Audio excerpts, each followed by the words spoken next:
नमस्कार मंडळी. मराठी भूतांच्या गोष्टी या युट्यूब चॅनलवर आपलं स्वागत. आजच्या आपल्या कथेचा विषय आहे वाचलास रे वाचलास.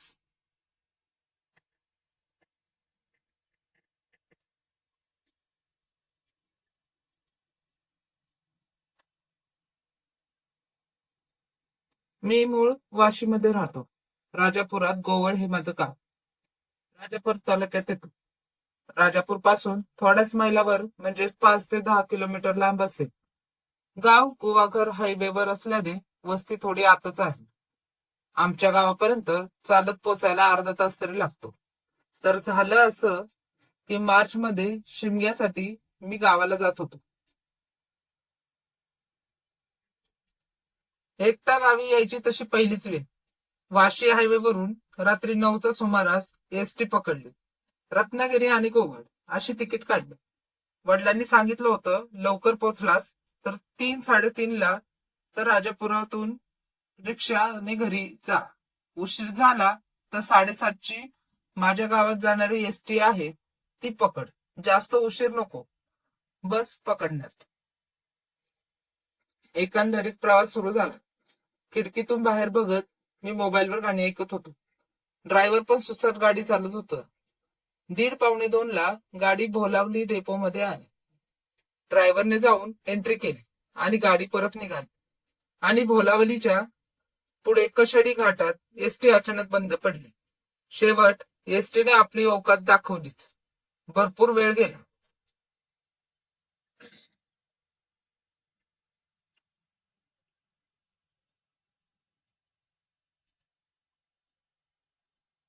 मास्तर बोलले गाडी रिपेअर होण्यास टाइम लागेल.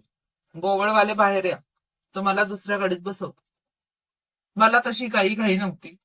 लवकर घरी पोचायची, पण रिपेअर होईपर्यंत थांबलो तर नक्कीच सकाळचे 7-8 वाजतील पोचायला. म्हणून गाडीतून माझी बॅग घेतली आणि बाहेर थांबलो. पाठून एक गाडी आली. बोर्ड होता मुंबई गुहागर. गाडी तर एकदम फुल होती. जेमतेम उभं राहायला जागा होती. आम्ही सगळेच उभे होतो. पुढचा थांबा चिपळूण होता.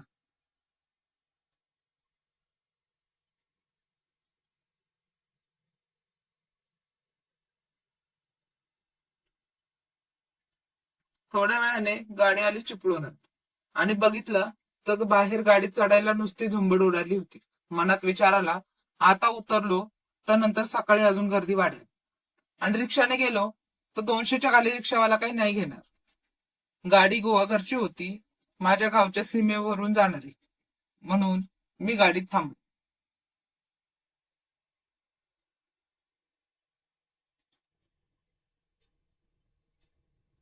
गोव्याला बरीच लोक उतरली. मला बसायला जागा भेटली आणि मी माझ्या गावची तिकीट काढली. आमच्या गावच्या सीमेवरून घराकडे जाणारा रस्ता थोडा भयानकच आहे. तिथे 3-4 ठिकाणी अनेक प्रसंग घडलेत. आजूबाजूला दाट झाडी आणि काळोख.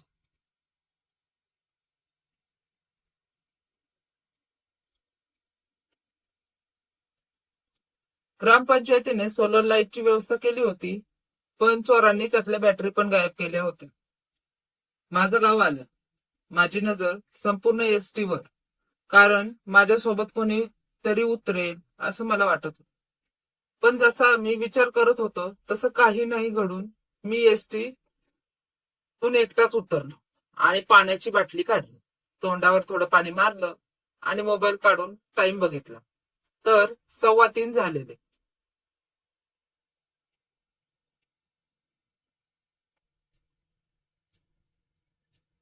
विचार केला की फोन करून कोणाला तरी घ्यायला पाठवतील काका. पण काय करणार राव, आता तुम्हाला माहितच आहे गावची परिस्थिती. असेच आमच्या गावातही रेंज नव्हती. सीमेच्या समोर पूर्वी स्मशान होतं, म्हणून तिकडे थांबण्यात काही अर्थ नव्हता.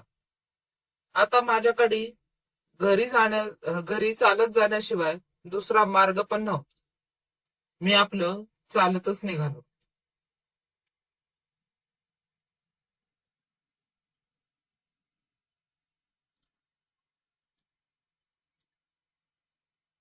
ते घनदाट जंगल आणि ती पसरलेली शांतता माझ्या मनात कसले बसले विचार अनंत होते.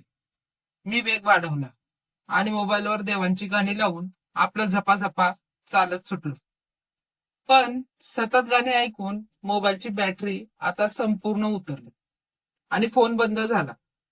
आता मात्र माझी त्रिधा उडाली होती आणि टॉर्च पण नव्हता. जसजशी ती भूतांचे प्रसंग घडलेली ठिकाणं यायची तेव्हा मला जाम भीती वाटायची.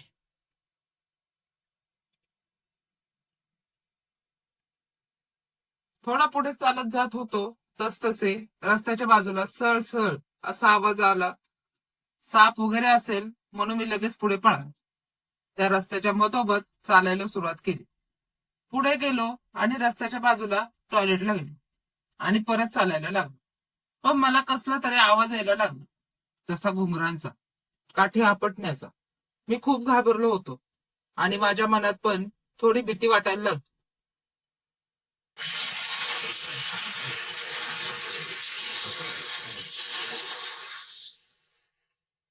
मी कसं बसं तिरकस नजरेने मागे पाहिलं तर एक उंच माणूस, पांढरे शुभ्र कपडे, हातात काठी आणि माझ्या मागे 8-10 फुटाच्या अंतरावर होता. माझी बोबडी वाळत, अंगावर शहारे आले, पण मी चालत राहिलो. इतक्यात आवाज आला, ए पोरा, थांब की. पण मी त्या हाकेला उत्तर नाही दिलं. भूताला कधीच उत्तर देऊ नये असं बऱ्याच वेळा ऐकलं होतं आणि एकदम वेगाने चालत राहिलो. परत आवाज आला.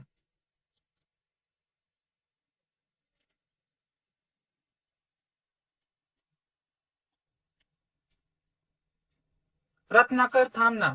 पण माझ्या त्याच्याकडे बघायची हिंमत पण नव्हती. आता मला माझ्या गावातील घरं दिसायला लागली. तशी मी धूम ठोकली आणि त्याचा आवाज आला, वाचलास रे वाचलास. थोडं पुढे गेलो तर मागे कुणीच नव्हतं. मला आमचं घर दिसत होतं. तिकडूनच मोठमोठ्याने काकाला आवाज देत आलो.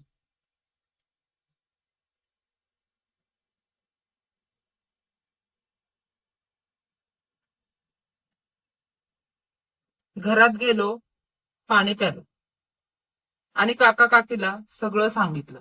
काकीने देवाच्या पुढ्यातली अगरबत्तीची राख घेऊन मला ओवाळून बाहेर फेक आणि दरवाजा बंद केला. थोड्या वेळाने झोपले, पण लाईट चालूच ठेवली होती. एक, मला सकाळपर्यंत झोप नव्हती लागली. सकाळी उजाडला तेव्हा कधी डोळा लागला काय समजलं नाही.